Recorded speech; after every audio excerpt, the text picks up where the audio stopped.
Bienvenuti, everybody. Welcome to the Inside Line F1 podcast and Pits To Podium. And as you can see with the theme of this episode, it's all red, it's all flashy, it's all about Ferrari. We're right here at Monza this weekend. Well, we aren't, but we're going to speak about the Monza GP or the Italian GP. You get the idea, right? And there's a lot to talk about, including, firstly, the return of F1 Sprint. And it's a little bit sneaky, this one. We didn't expect it, but here we are. Time flies, doesn't it? More on the amazing battle between Verstappen and Hamilton, and this time it's actually round 14, believe it or not. Then again, we have stats preview by Sundaram, or F1 Stats Guru as he's now known as. We analyse all the driver transfers, and there are quite a few of them. More on McLaren's uphill away battle against the home heroes in Ferrari. Will they have momentum on their side? And also, the wildcards. Is it time for some Pierre Gasly magic again in Monza? All of this on this episode of the Inside Line F1 podcast and Pits To Podium. Hi there, folks. Bienvenuti. That's the theme of this episode here today. Welcome to the Inside Line F1 podcast and Pits To Podium. My name is Soumil Arora, joined by Kunal Shah. And if you're on the podcast, you can't quite see what Kunal is wearing. But if you're on the video, guys, look at it. A 2003 Ferrari t-shirt. The official jersey right there. Kunal, I think we're all straight on the theme right here. This is just a weekend of celebration everywhere. It is, and thank you for that introduction, Soumil. I must say, this is probably only the 15th or 18th time I'm wearing it. I wear it once a year, just before the Italian Grand Prix. And I must say, even though I was working at Force India, I used to still wear this secretly at home, just because, you feel like a part of the Tifosi. And after seeing the Orange Army over the weekend at Zandvoort, it's time now for the Tifosi to entertain us. The original fanatic fans of Formula One. The Orange Armies, of course, come up with Max Verstappen or maybe McLaren, depending who you support.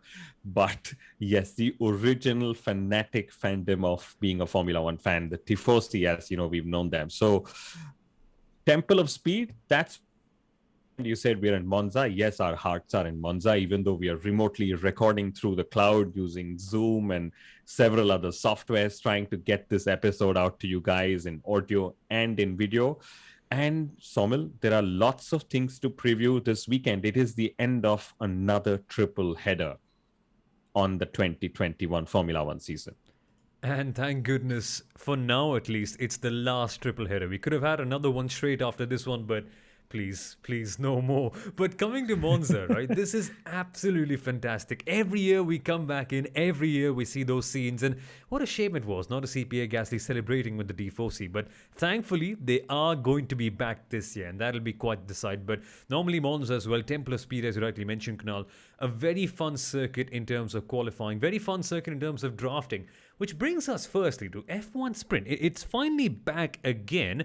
Of course, after a couple of months. And this is going to be a bit of a weird thing to do, Kunal, because we're having a Grand Prix prediction competition, again, start of the second half of the season, where you can predict the pole time and win a red Ferrari Puma Bag if you're an Indian resident. So check out our social media for more on that. But it's absurd. Now we have to predict not for the qualifying, but for Q3, and that's not the pole sitter. Feels odd to say, but I think this is the first time we can objectively judge F1 Sprint, now that we can put our emotions away for the first time. Yes, it's a return of the F1 Sprint. It's literally the second time we will have the chance to like it or maybe even dislike it a little more, depending which side of the fence you sit on. But I think the characteristics of Monza literally add to the whole entertainment that F1 Sprint is supposed to give. You said slipstream, you said drafting. These were the two words that, and the toe are the three words we will hear all weekend long. So I expect that, there should be a lots of overtaking, or at least there should be lots of battles, in the F1 Sprint. And guys, remember, this is only the second time F1 Sprint is happening in history, but that is, experience enough for Formula One teams to actually do better the second time around. They've sort of learned from their mistakes. They've gathered all the data and all the experience from the first time around that we had it in Silverstone. So let's see what we actually get this weekend, right? And I'm glad, because tomorrow is qualifying. So, we are literally in the business end of the weekend starting from tomorrow. And to me, guessing the pole lap is always so much more fun, Soumil, than Yeah. any other sort of prediction leagues that I would be a part of. Frankly, I've been a part of all the fantasy league competitions and so on, and after a point, it's just like, ah, the just guessing the pole position time. And I know the first time we ran this competition, somebody actually got it to That's the right. last 100th, or was it the 1,000th, right? So guys, look out for that competition and make sure you play on our social media handles. And said person did that a week in advance to qualifying. You've only got a couple of days. Give it a shot. Let's see what happens. Remember, only for Indian residents, but you can give it a shot. Try and win the bag. Link down to our social media handles in the description. But sprint qualifying, Kunal. Normally at Monza, we end up seeing this weird circumstance when nobody wants to be the first person to go out on track. Do you reckon this will be a bit less prominent now that we have another chance for you to redeem your way up in the qualifying positions in terms of sprint qualifying? It will be good in a way, if it happens, of course, to see those shenanigans taken away a little bit. I get this feeling that the toe being ever so powerful at Monza, the drivers will always want to get the benefit of that. Now, Mercedes has released data which said that in 2020, the toe was worth up to 7/10 on a single lap, which means that, if you're in the midfield, you would rely on the toe to get you up a little more in sprint qualifying and then use up to start the race higher up in the race. So if anything, I'm going to look out for Friday afternoon traffic in Monza, because I'm pretty sure it's going to happen. And, we've seen classic, drivers, of course, Bottas may not now be having a say in it, but we've seen Bottas and Hamilton having this thing of who goes out first. They've been pretty vocal about it. Even the last time around, the Haas drivers have been involved into saying he's supposed to go first and I'm supposed to get the toe and so on. So teams will hopefully prioritize their number one drivers. And technically, there's just two teams with number one drivers, but let's see how it goes. But I definitely think, Soumil, that the toe will be something to look out for this weekend in qualifying. And then, of course, the slipstreaming effect. And Sebastian Vettel said this a couple of days ago that, slipstreaming effect is powerful. Overtaking is fairly more straightforward at Monza. So these two things is what I think will end up playing a big part this weekend, obviously, because, Monza is more straights than corners, like we all know. Exactly. Objectively, then, we could be in for a very fun F1 sprint race, let's put it that way. The first time, it was good for the first 10, 12 odd minutes, but what this does is generally offer us a chance to look at it unbiased, right? I mean, the first time, there's always excitement with the first time, and it's only after a couple of weeks we get to understand what the truth of it really is. So there's this one, there's going to be Interlagos later on, and if you're not aware of what sprint qualifying is yet, we did a special episode on it right here on Pits To Podium, so you can check that out on the top right hand corner. But at the top of the field, Kunal, importantly, there is a great battle going on. It's hard to believe that it's round 14 in the Verstappen versus Hamilton battle right now, and there's this genuine air of uncertainty, isn't there? That we have no clue of which one of those teams is going to be the one dominating at Monza, because the momentum from Zandvoort would suggest Red Bull, but this is just the opposite of Zandvoort. Everything you could ask for over there is just not here. Again, it goes back to a word that we've been using, or back to us, two words that we've been using all season, which is finer margins. That's what's going to define Red Bull versus Mercedes for the 14th time this season. And, we're going to have 22 rounds of this battle in 2021. At least we hope that COVID doesn't take away some more of these races. It's already cost us one race. And my mind actually goes to how we're defining this as round 14. It sounds like a boxing match between two rivals. But even a boxing match, I think you go about 12 rounds and not more, at least in the Olympics, if my Google tells me the right thing. I'm not a boxing expert, as you guys would probably know, but finer margins, different, completely, opposite track characteristics from Zandvoort to Monza. Going into Zandvoort, everyone thought it'll be advantage Mercedes, advantage Red Bull Racing. Going into Monza, again, everyone thinks that the low drag requirements of Monza will favor the Mercedes cars. But I think momentum is on Red Bull's side, as is Max Verstappen's, and I get this feeling that they realize that if they pull things ahead in the next couple of races, then Mercedes will end up playing catch up even more so. And Mercedes has barely ever done that in their entire history, right? Wait, have they ever done that? They haven't ever played catch up. Well, maybe once to Sebastian Vettel 2017, but that disintegrated very quickly after the second half. So this is a unique circumstance for them to be in. But a word on the second drivers, Kunal, before we move on to discussing the other exciting things about this weekend. Bottas and Perez, there's never more an important time for them to shine over here because Monza, probably the most important circuit in terms of a drafting partner. Both of them are not in the championship fight. Both of them are realistically only there in that battle for P3. And both of them recently have not had the best of weekends. Bottas, of course, the best that he could do. But still, if there's one time where Sergio Perez needs to shine, it's here. And recently, his form has been a bit off, let's put it that way. Wingmans, rear gunmans, all those words have been used. They will continue to be used.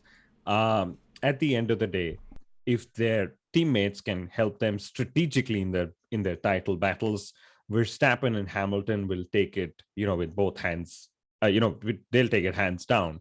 But at the end of the day, they realize that if the title has to be won, it has to be won on their talent, on their merit, on their performances. So yes, Bottas and Perez both need to step up and play the team game. Bottas, of course, is departing for Alfa Romeo next season. And like you said, Perez has not had the most amazing of runs in the last 4 or 5 races. So I'll be eager to see how they're able to do that. And, you started the episode even talking of Pierre Gasly. He comes here as the previous race winner. So can Red Bull try and see if they can leverage Pierre Gasly as a wingman should Perez not step up? Just that, they wanted him to be doing this while he was racing for Red Bull. But maybe now he can do that while racing for an Alpha Tauri. And it is the home race for Alpha Tauri as well, Soumil. Indeed it is. There's all this going on with them, and we shall speak about the midfield in a little bit more depth in a couple of seconds. But now, it's time for some quality. It's time for the stats preview by Sundaram coming up right here. And there's some fun ones right here. And if you can see the video as well, he's also donning a Ferrari t-shirt. He's also joining along with the trend. You know what to do, guys. It's a third reminder. Predict now. Let's go for it.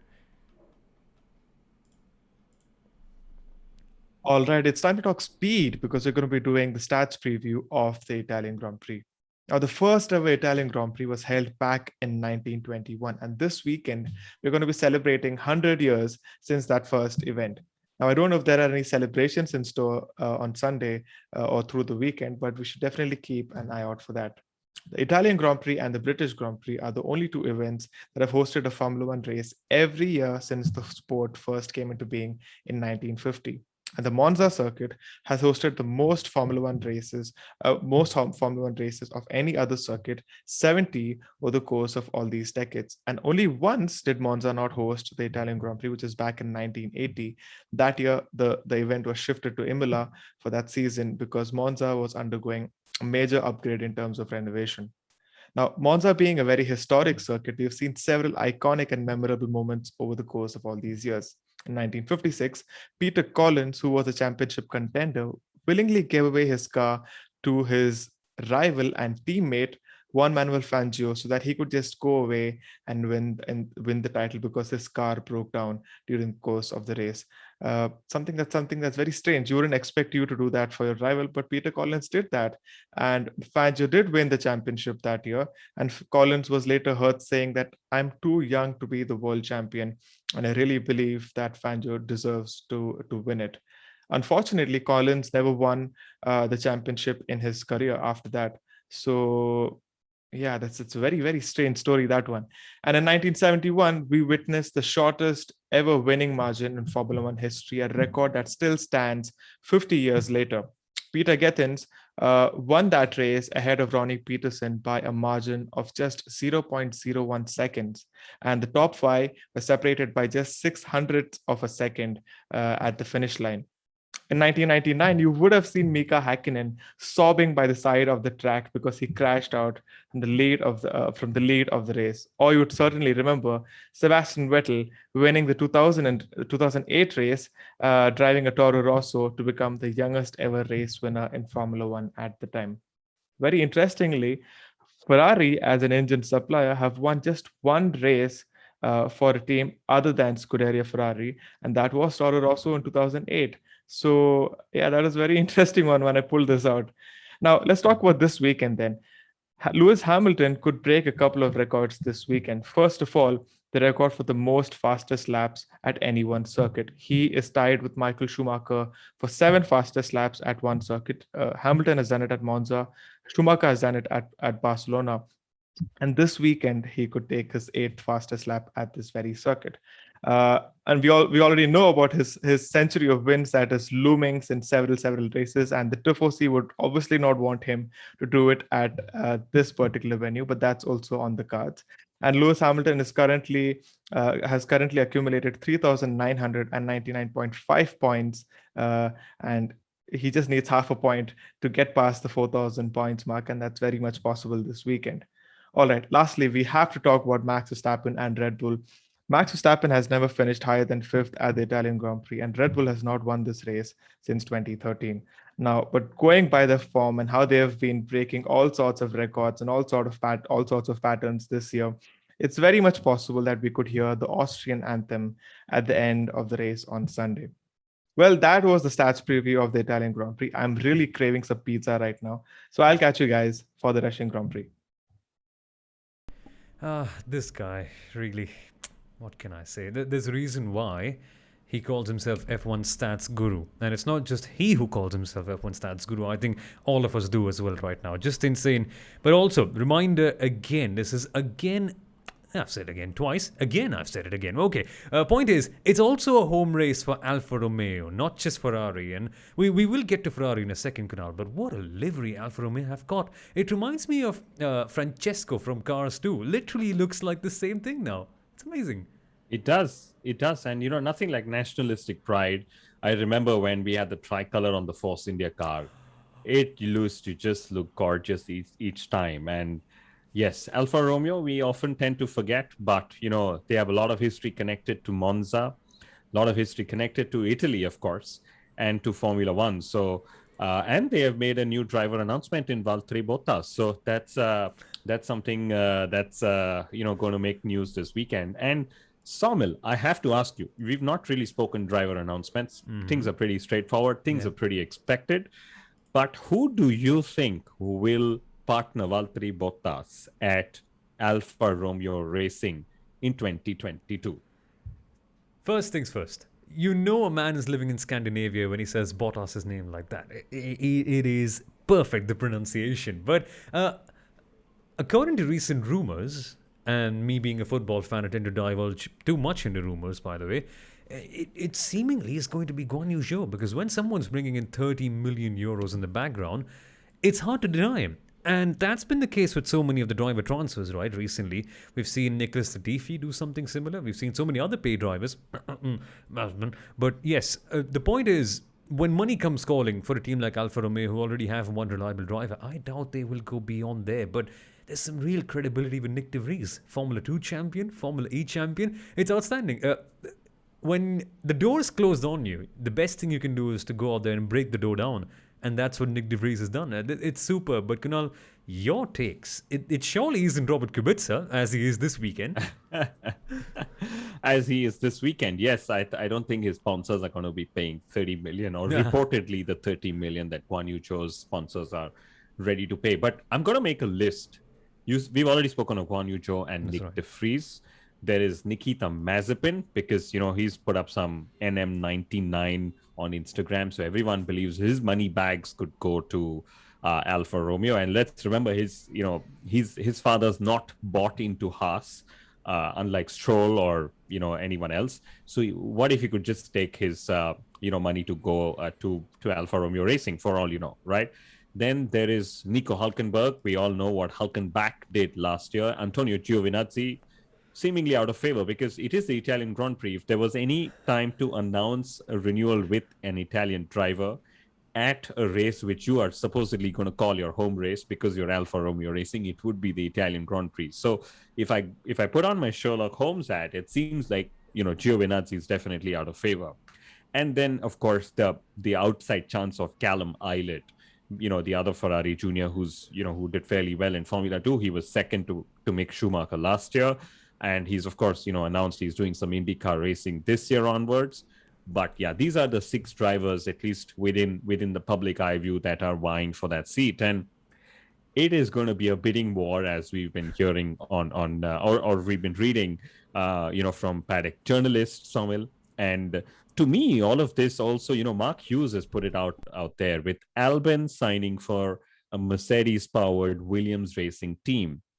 Is it something that's indicating about a shift in power dynamics, a shift in politics from Mercedes being the strongest of these now going onwards to Red Bull and the likes? It could, it's always a political game. And could teams now be getting into this unspoken coalition to sort of, keep Mercedes's power, equation in check? Maybe Alfa Romeo, they've hired a Mercedes driver right now, even though they are a Ferrari power team. But, could they go and hire another driver, which is an Alpine driver? Because imagine, if they were to not take Mercedes's offer for Nick de Vries and the like. So I would love to see Nick de Vries, seems very fitting. Formula 2 champion the year before George Russell, Formula E champion, and now being promoted to show his talent in Formula 1.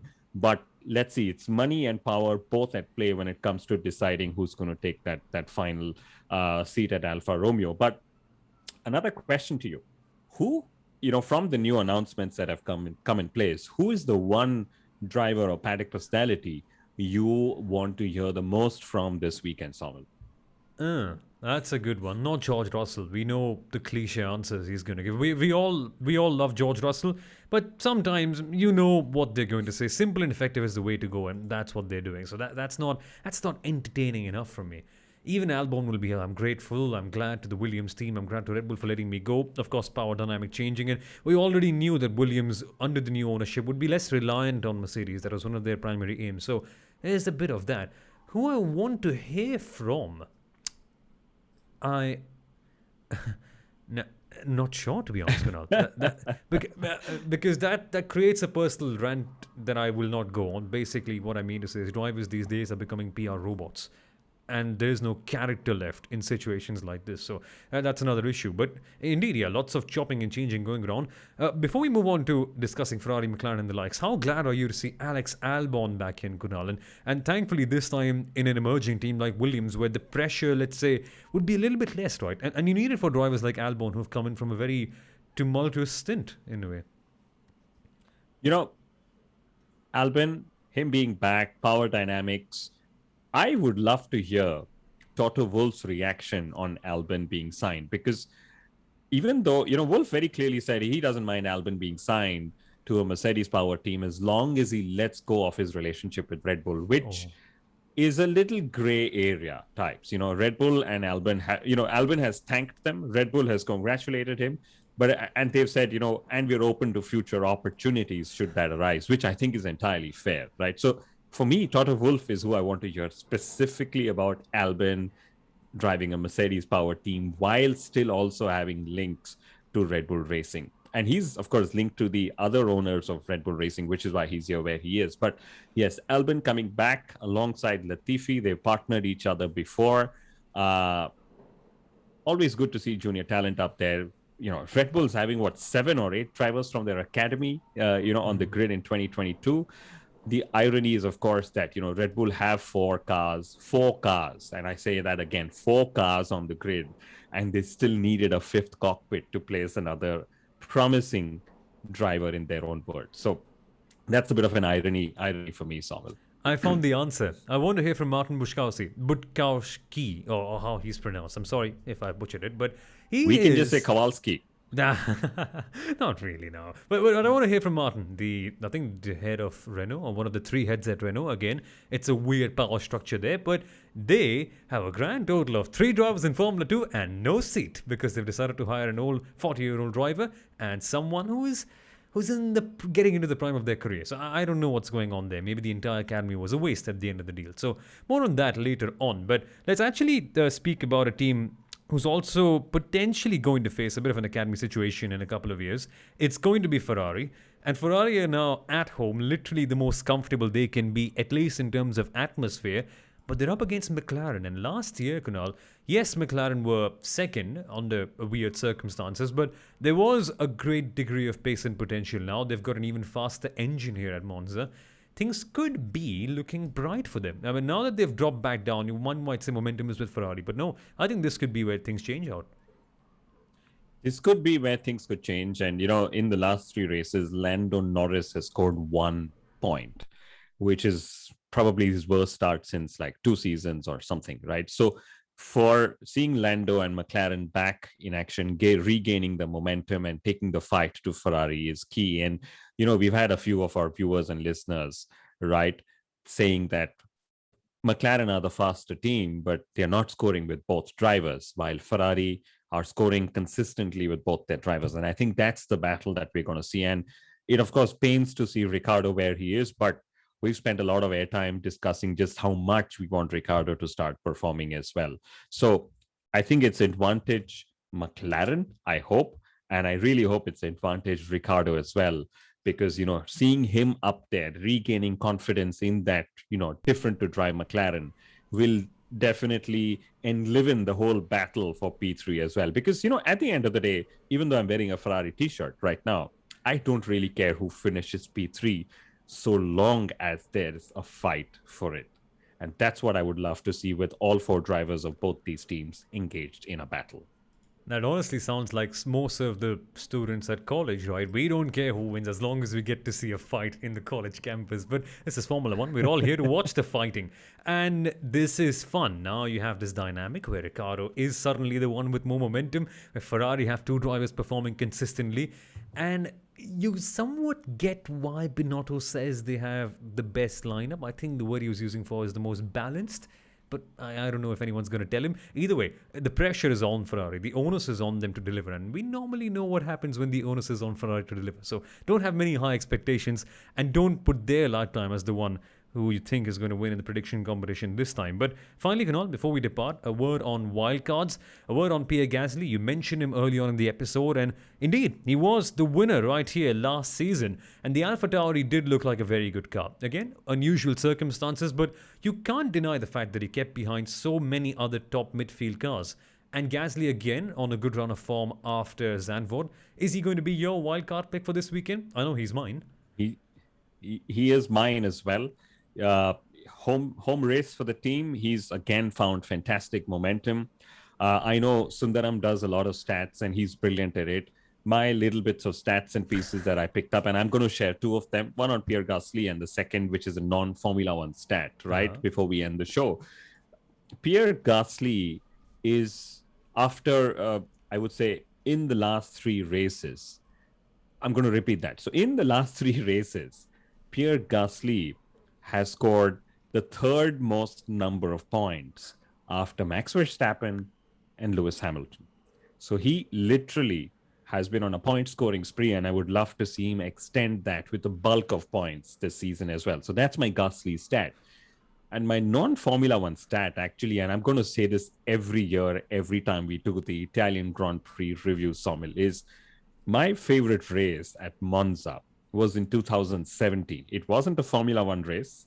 It was a race called as Breaking 2, which Olympic champion and marathon runner Kipochke actually tried to run the marathon distance under 2 hours. He eventually went only 25 seconds over, right? But that was one phenomenal race. And that's one race I would literally keep repeating each time somebody says, what's your best race at Monza? I'll be like, go see man versus time, using the shoe technology that he was trying to use to break through that 2-minute barrier, 2-hour barrier. Wowee. And the last I saw things, somebody actually did that. And those records are just going to be broken down. See, Hamilton's broken Schumacher's record. Somebody someday might break Sachin Tendulkar's record. The 2-hour barrier has been broken for the marathons. What's next? Are we ever going to go down to the 1-minute 9s for qualifying at Monza? Who knows? Let's wait and watch. But that's it from us right here, folks, on the Inside Line F1 podcast and Pits to Podium.